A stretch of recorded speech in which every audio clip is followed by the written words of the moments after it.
Today I'm going to show you how to work a triple crochet decrease.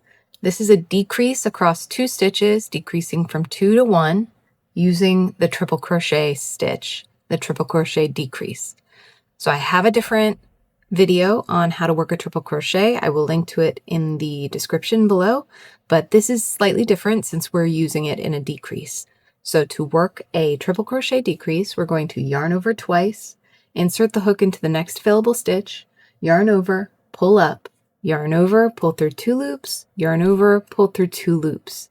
Now we have a partially completed triple crochet stitch. We're not going to fully complete it until we've started the next leg of the decrease. So we're going to repeat all of those steps again. Yarn over twice, insert the hook into the next available stitch, yarn over, pull up, yarn over, pull through 2 loops, yarn over, pull through 2 loops. Now we have 2 partially complete triple crochet stitches, and we're going to decrease between them to turn them from 2 stitches into 1 stitch by yarning over and pulling through all 3 loops.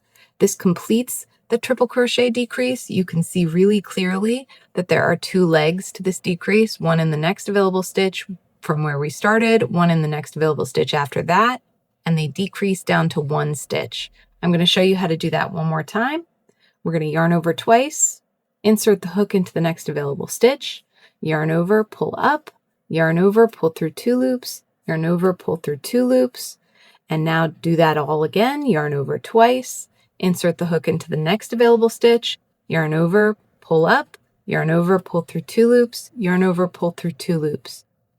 Now yarn over and pull through all 3 loops, and that completes the second triple crochet decrease. I hope that helps.